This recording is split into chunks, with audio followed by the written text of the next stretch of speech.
Hello everyone. In this session, I will demonstrate you the clavicle. This is the clavicle, also known as the collarbone. It is a typical long bone and it is the only long bone that lies horizontally in our body. It is also subcutaneous throughout. It supports the shoulder so that the arm can swing freely away from the trunk, and it also helps in the transmission of weight from the upper limb to the sternum. The clavicle, because it is situated horizontally, so it has two ends. This is the medial end, which is larger, and this is the lateral end, which is smaller and flattened from above downwards. So there are two ends, medial and lateral end, and between the two ends there is a shaft. This is the shaft which is curved so that in the medial 2/3 it is convex forward and in its lateral 1/3 it is concave forward.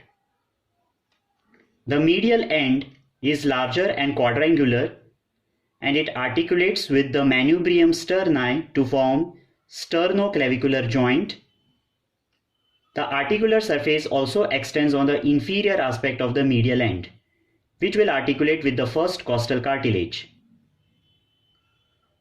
The lateral end is flattened from above downwards, and here it has a facet which articulates with the acromion process to form the acromioclavicular joint.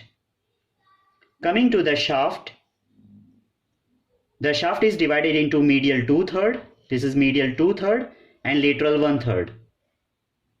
Now in the medial 2/3 of the shaft, it is rounded, as we can see here, so that there are four surfaces: anterior surface, which is convex forward, the posterior surface, which is concave backwards, then there is a superior surface, and at the medial end of superior surface the area is rough,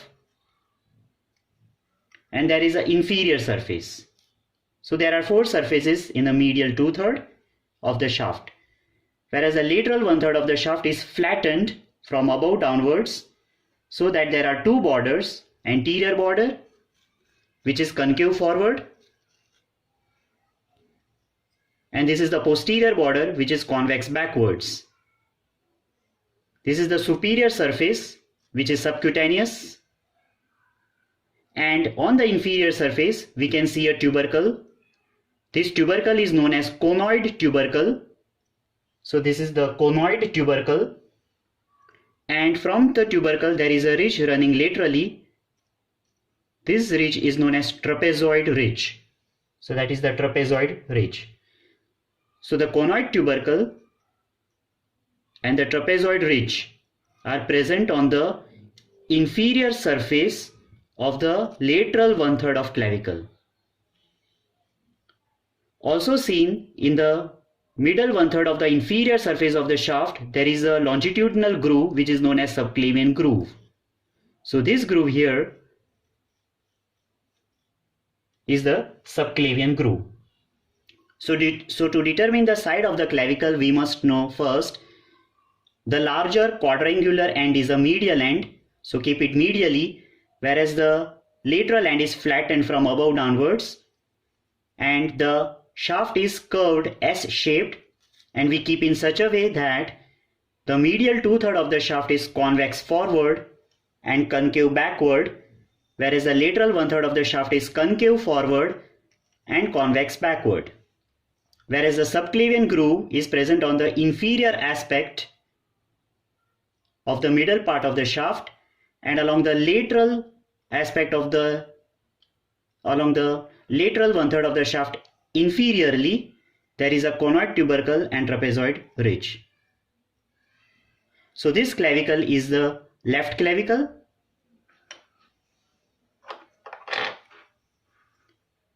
This is the right clavicle, in which this larger end, medial end, place it medially, which will articulate with the manubrium to form sternoclavicular joint, and the lateral end is flattened, which will articulate with acromion to form acromioclavicular joint. And if we see the shaft, the medial 2/3 is convex forward, concave backward, and the lateral 1/3 is concave forward and convex backward, whereas present on the inferior surface of the lateral end, we see conoid tubercle. This is the conoid tubercle and trapezoid ridge, which is going laterally. So keep it inferiorly on the lateral 1/3 of the shaft. So this clavicle is the right clavicle. Now coming back to this left clavicle, the main attachments on the clavicle, the margin of the articular surface on the medial end gives attachment to the fibrous capsule of sternoclavicular joint all around, superiorly to the interclavicular ligament, and posterior-superiorly here to the articular disc. Around the margin of the articular facet on the lateral end, there is attachment of the fibrous capsule of acromioclavicular joint.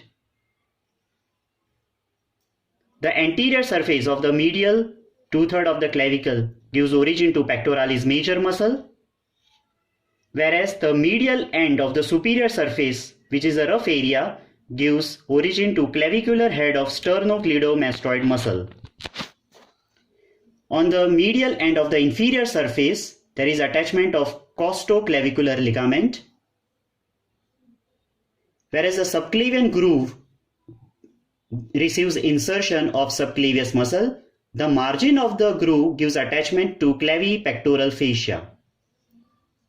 Coming to the lateral 1/3 of the shaft, the anterior border gives origin to deltoid muscle, whereas the posterior border receives insertion of trapezius muscle. On the inferior surface, the conoid tubercle gives attachment to conoid part of coracoclavicular ligament, whereas the trapezoid ridge gives attachment to trapezoid part of coracoclavicular ligament.